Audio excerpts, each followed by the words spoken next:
دوست تین طرح کے ہوتے ہیں۔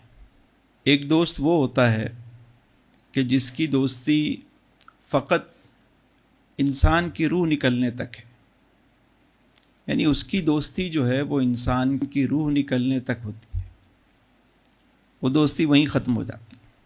ایک دوست وہ ہے کہ جس کی دوستی قبر تک ساتھ جاتی ہے، لیکن جب قبر میں رکھ دیا جاتا ہے تو وہ دوستیاں بھی ختم ہو جاتی ہیں۔ ایک تیسرا دوست ہے کہ جس کی دوستی یہاں بھی ساتھ ہوتی ہے، قبر میں بھی ساتھ ہوگی اور حشر میں بھی ساتھ ہوگی۔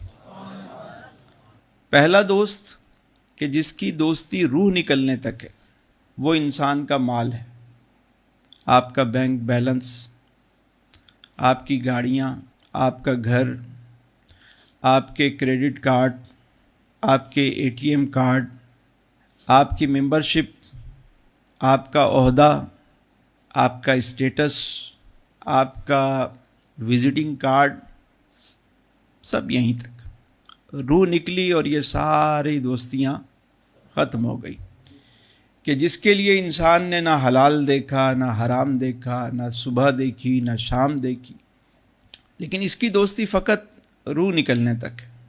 پھر یہ سارا دوسروں کے پاس چلا جاتا ہے، حتیٰ کہ ہاتھ میں گھڑی ہوتی ہے تو وہ بھی اتار لیتے ہیں، انگوٹھی ہوتی ہے وہ بھی اتار لیتے ہیں، کپڑے تو کہتے ہیں مردے کے ہیں یہ کسی کو دے دو، موبائل مردے کا نہیں دیتے، اگر اچھی کمپنی کا موبائل ہو وہ نہیں دیتے، سونے کی انگوٹھی نہیں دیتے ہیں، مردے کی وہ چیزیں تو دے دیتے ہیں کہ نہیں یہ کپڑے ہیں اس کے، تو بھائی گھر بھی اسی کا ہے، کمرہ بھی اسی کا ہے، وہ بھی دے دو، لیپ ٹاپ بھی وہی یوز کرتا تھا، وہ نہیں دیتے۔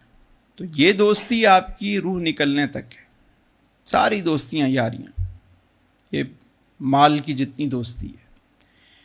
دوسرا دوست جو قبر تک ساتھ جاتا ہے وہ ہے آپ کے اعزاء اقربا، آپ کے دوست احباب، آپ کا فرینڈس سرکل جو ہے، یہ کہاں تک ساتھ جاتا ہے؟ قبر تک۔ اور آپ کے پیارے ہی اپنے ہاتھوں سے مٹی ڈال رہے ہوتے ہیں، اور وہ بھی بہت جو قریبی لوگ ہوتے ہیں آج کل تو وہی شریک ہوتے ہیں، یا اگر کوئی تعلقات ہوں تو وہ نبھانے چلے جاتے ہیں لوگ کہ یار چلو بزنس ریلیشن ہے، اس کی والدہ چلی گئی، اس کے والد چلے گئے، اس کا بھائی چلا گیا، تو چلو شریک ہو جاتے ہیں۔ دل کے رشتے بہت کم ہیں، ٹھیک ہے، اور اس میں بھی اگر کہیں ایسا ہو، ہم نے دیکھا ہے کہ اگر تھوڑا سا ٹائم زیادہ لگ جائے، یعنی قبر اگر تیار نہیں ہے اور ذرا سا ٹائم بڑھ گیا، کسی وجہ سے لوگ بیزار ہو چکے ہوتے ہیں۔ اور اب تو یہ حال ہے کہ اس راستے میں بھی دنیا کی باتیں چل رہی ہوتی ہیں، موبائل چل رہا ہوتا ہے، مردہ وہاں دفن ہو رہا ہے اور وہ بیٹھ کے آپس میں سیاست کی باتیں ہو رہی ہوتی ہیں۔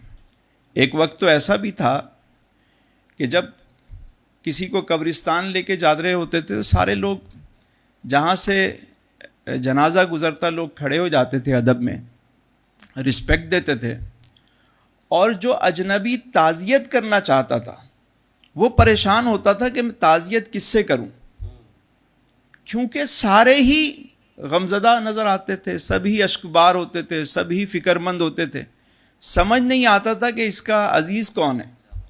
وجہ کیا تھی؟ وجہ یہ ہوتی تھی کہ وہ اس لیے نہیں روتے تھے کہ یہ چلا گیا، وہ تو یہ سمجھتے تھے کہ یہ تو چلا گیا، ہمارا کیا بنے گا، فکر آخرت ہوتی تھی لوگ۔ تو آج ہم روزانہ جنازے دیکھتے ہیں، چیزیں دیکھتے ہیں، پڑھتے بھی ہیں، اور پتہ بھی ہے کہ جانا ہے، سب کو پتہ ہے، لیکن اس کے باوجود بھی کوئی تیاری نہیں ہے۔ جتنی تیاری ہے وہ دنیا کی ہے، آخرت کی کیا تیاری کرتے ہیں؟ کتنا ٹائم دیتے ہیں ہم اسے، اور دنیا کو کتنا ٹائم دیتے ہیں؟ ایک دوست وہ ہے کہ جو یہاں بھی ساتھ رہے گا، قبر میں بھی ساتھ رہے گا، اور حشر میں بھی، وہ ہے انسان کے نیک اعمال، اچھے اعمال، یہاں بھی ساتھ ہیں آپ کے، اس کی برکتیں یہاں بھی مل رہی ہوتی ہیں۔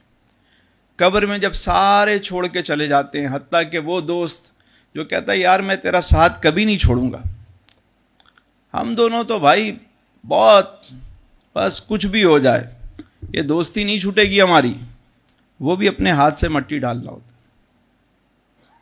وہ ماں جس کو مامتا کہا جاتا ہے وہ بھی ساتھ نہیں جاتی، باپ، بھائی، کوئی بھی نہیں جاتا، اگر جاتے ہیں ساتھ تو آپ کے اعمال جاتے ہیں، اور وہ ایسے ہوتے ہیں کہ جب انسان کو رکھا جاتا ہے تو وہ سارے آ جاتے ہیں، ایک طرف سے قرآن آ جاتا ہے، ایک طرف سے نماز آ جاتی ہے، صدقہ و خیرات آ جاتا ہے۔ وہ اگر روزانہ سورہ ملک پڑھتا تھا تو سورہ ملک آ جاتی ہے، اس کو عذاب نہیں ہوگا۔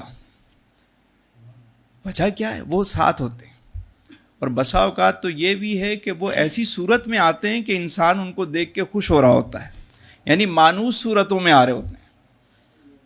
اور پھر نیکوکاروں کی جو قبر ہے وہ جنت کے باغوں میں سے ایک باغ بنا دی جاتی ہے، تا حد نگاہ وسیع کر دی جاتی ہے، جنتی کھڑکی جو ہے وہ کھول دی جاتی ہے، ٹھنڈی ٹھنڈی مست ہوا آ رہی ہوتی ہے۔ اصحاب کہف سوتے رہے نا، اللہ والے تھے، 300 سال تک سوئے، جب اٹھے وہ سمجھے کہ بھائی ابھی جاؤ ذرا کوئی بازار سے کوئی کھانے پینے کی چیز لے آؤ، اور ان کے پاس سکے تھے 300 سال پرانے، پکڑے گئے، سمجھا کوئی خزانہ مل گیا۔ جب تحقیق ہوئی تو پتہ چلا کہ یہ تو 300 سال پہلے سوئے تھے۔ تو نیکوکاروں کو کوئی فکر نہیں ہوتی، کیونکہ وہ دنیا میں اپنے رب کو راضی کرتے رہتے ہیں۔ دیکھیے انسان مرتا کب ہے؟ انسان نہ کچھ کھوتا ہے نہ کچھ پاتا ہے، انسان آتا ہے اور جاتا ہے، نہ کچھ کھوتا ہے نہ کچھ پاتا ہے، انسان آتا ہے، اور پہلے ہم عالم ارواح میں تھے، اللہ جانے کتنا عرصہ ہم وہاں رہے، پھر عالم رحم میں آئے، ماں کے شکم میں آئے، پھر عالم دنیا میں آئے جہاں ہم ابھی موجود ہیں، پھر عالم برزخ میں جائیں گے جسے قبر کہا جاتا ہے، پھر عالم محشر میں آئیں گے، پھر عالم آخرت میں، جنت میں۔ تو انسان مرتا کب ہے؟ وہ تو منتقل ہوتا رہتا ہے نا، یہاں سے وہاں، وہاں سے، اسی لیے کہتے ہیں انتقال کر گیا۔ کیا کہتے ہیں؟ یعنی وہ منتقل ہو گیا۔ اعمال آپ کے ساتھ چلیں گے، جو بیج آپ بوئیں گے وہی آپ کو ملے گا۔ اسی لیے اللہ نے فرمایا خالق الموت والحیات لیبلوکم ایکم احسن عملا، ہم نے موت اور حیات کو اس لیے پیدا کیا کہ تمہیں آزمائیں کہ تم میں کون اچھے عمل کرتا ہے۔